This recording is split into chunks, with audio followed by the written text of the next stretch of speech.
It's another Kirblog on Voltron. My God, a video from me that's not like several hours long. What is the world coming to?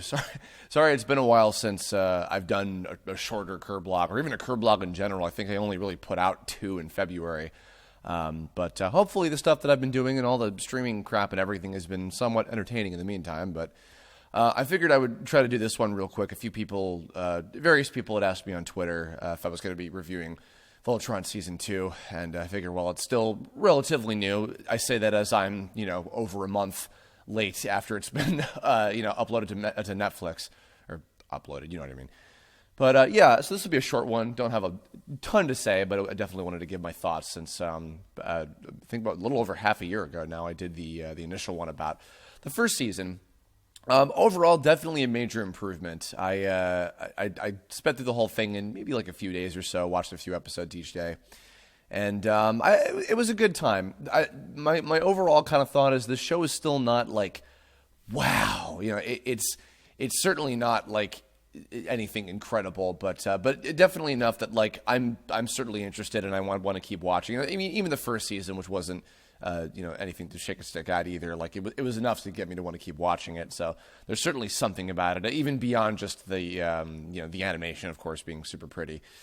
But so I guess to start off with, kind of go down the line here. I got a few notes to go over.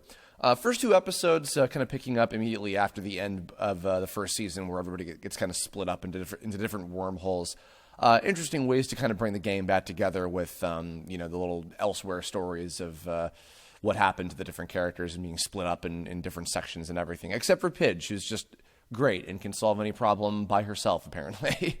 But everybody else needs a fucking partner to get their shit together and get back home. And I'll even start off with certainly something that I think a lot of people were expecting.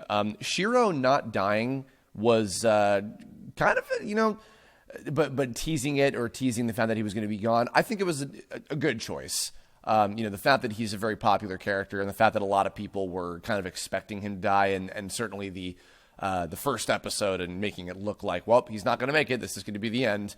I think that was a good idea. Whether or not he'll actually, will die in the future, who knows? I'm not sure how many seasons the series is going to go for.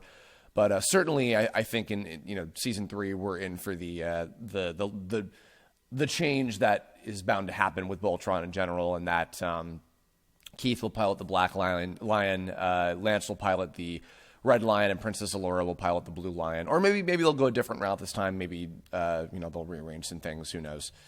But nonetheless, yeah, I think it worked okay for the route that they're taking. So other major thing was the inclusion of the Blade of Marmora organization of characters. Definitely a cool idea. I think having these kind of important characters sort of interspersed throughout the universe gives brevity to the fact that like this has been a long fight against Archon that has just never been able to be fully won, and generations worth of people secretly trying to overthrow him, and having characters within the ranks of his army and all that stuff was definitely a cool idea, and I think worked well in tandem with the various alien races. It's interesting because a lot of the way that I don't know how much of a groan I'm going to get from people on this.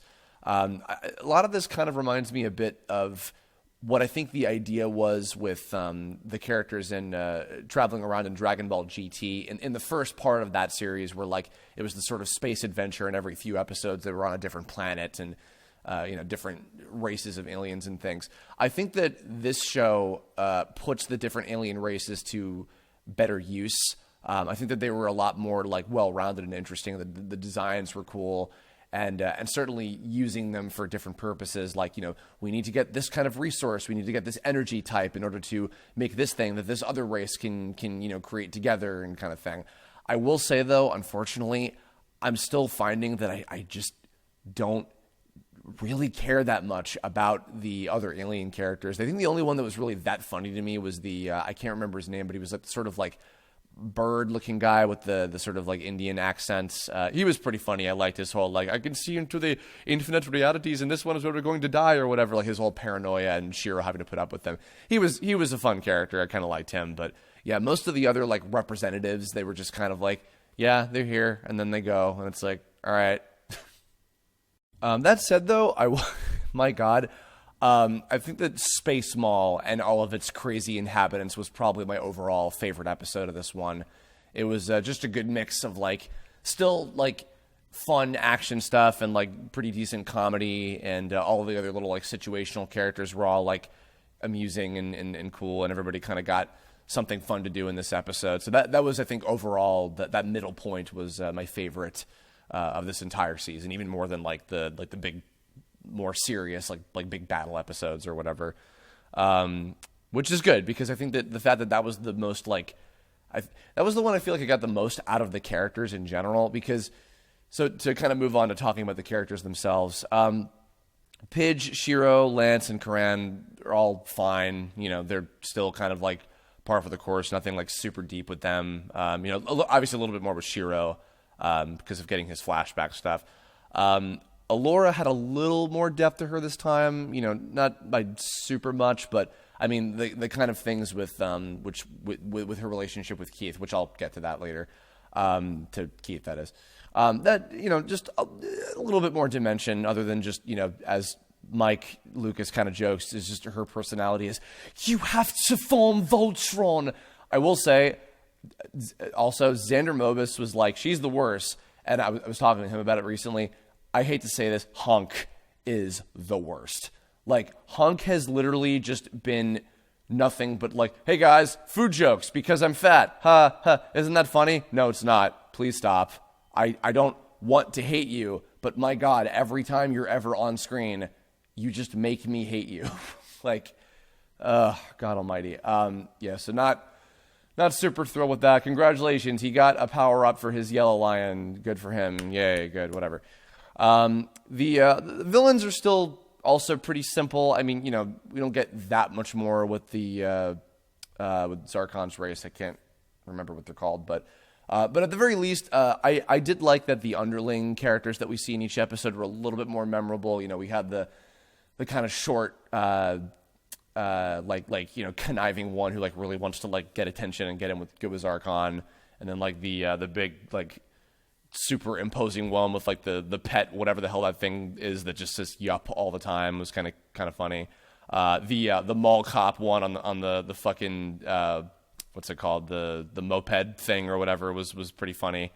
And then Face, who I don't even realize that he was in season 1. It was so, I know this sounds awful, but it was so difficult to like keep track of like which of the Zarkon underlings that were on the ship specifically, like which one was which and who was doing what or whatever. But Face ended up being a cool character, and I think he was the first in the series to like to actually like die, or at least like they made a big deal out of him being killed, which was definitely a cool scene towards the last couple episodes, and him proving his loyalty, and the other one of the purple guys sacrificing himself for, you know, to basically deliver this information to the Voltron guys. And, you know, again, like that whole thing in tandem with then Keith finding out that he was part of that race, like apparently supposedly his mom is, and Laura having kind of like this sort of racist bias towards them.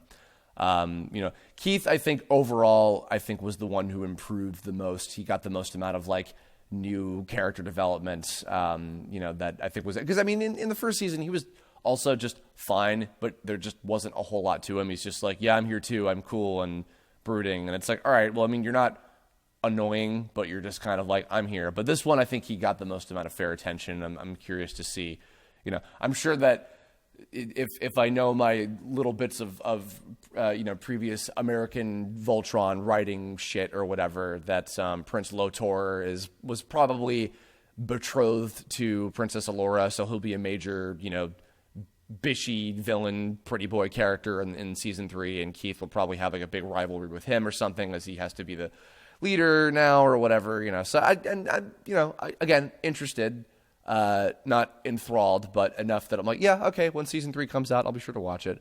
I think the biggest overall payoff was, or rather, you know, not the biggest payoff, but the biggest treat, I think, of all was the fight scenes in the show. You know, the animation, of course, is gorgeous. You know, Studio Mir does a great job, but my God, like the fight scenes, so Gundam. And not in a bad way at all. The Roe Beasts, Voltron's design is of course a classic, like giant mecha. But all the new like Roe Beasts, like evil Gundam type suits, and also like the way that a lot of the choreography and everything reminded me a lot of like the good fight scenes from Gundam, which I very, very, very much enjoyed. Possibly even cooler than Zarkon himself, who is just, he's kind of a relatively standard villain, unless we hopefully learn more about his whole backstory with being the Black Lion pilot. He's kind of whatever, but his like ultra like mega like Zaku like suit, right? It specifically reminded me of the one from, if anybody remembers Gundam Seed, don't crucify me please, Raul de Crusay's like Prominence Zaku like big final boss thing with like little mini cannons that would like fly around and shit. Reminded me a lot of that, and I don't know if there was any kind of correlation or inspiration there, but was very cool, very, very like it actually similar. A lot of people always compare, just because of the way the show looks, a lot of people compare it to Korra, which I don't really think is fair, but definitely it reminded me of some of the big final battles from certain seasons of Korra as well, with like, the giant like Unavatu, and then like Kuvira's big like robot sentinel thing. But in space, where no one can hear you cry, and you can move around freely everywhere with the power of CG. It was cool. So that was a good send off. The final episode, I think, was a good cap on everything, and good way to have another cutoff point with teasing things to come. I think even more so than the end of the first season. So I don't know when the next season will be happening. I mean, I'm sure that we'll be getting another one. I don't know if like there's been official confirmation, but I'm sure that'll be happening down the line. But nonetheless, that's kind of it. That's short little bit of stuff, just not a whole lot to talk about. But again, overall enjoyed it. Not massively anything to write home about, but enough to talk about it here to all of you, because people wanted to know my thoughts. So in the comments below, let me know your thoughts on Voltron Season 2, and any particular favorite episode or favorite new character or new moments with old characters, anything like that, what you're kind of hoping for or expecting to happen with Season 3 coming out soon. I don't know if it's going to happen this year, maybe next year, who knows, but and I guess just to mention my plans for the rest of March, what I'm going to be doing is I'm going to be a lot more reviews kind of in tandem with, I'm still going to be doing some gaming stream stuff from here on out on, I think either on Sundays or maybe Saturdays after we finish up Stream Drop Distance, which should be only another, maybe, well, actually by the time this comes out, it might only be one more week, because by this point Part 6 will have come out. I'm recording this almost a week ahead of time. But nonetheless, I'm going to be talking about, next week's Kirblog will be, I'm going to be giving my top 10 favorite Samurai Jack episodes, which will be a lot of fun. And I'll probably also give my my details about my thoughts on the first episode of the new season of Samurai Jack, which by that point will have premiered on Adult Swim, I believe. So look forward to that. And then I think I might do one about my thoughts on Breaking Bad and Better Call Saul, which I've been wanting to do that for like a long time by now. I like watched the entire series I think like maybe half a year ago by this point. It's been a long time. And then I'll probably be doing a review of the Power Rangers movie if I hopefully get to see that before the month is over. But so that's what you got to look forward to for the rest of the month. And then Anime April will be happening after that, but we've only just started March, so not to get too ahead of myself. Anyway, hope everything's been fun and interesting in the streaming stuff, and hopefully you've been enjoying everything, and thanks so much. And hopefully I'll have, hopefully very, very soon I'll have some cool stuff to, beyond just my YouTube things, some cool stuff to announce and talk about very, very soon. So, keep an eye out on my Twitter and the Tome Facebook page and all that stuff. And thank you all, and I will catch you all next time. Bye-bye.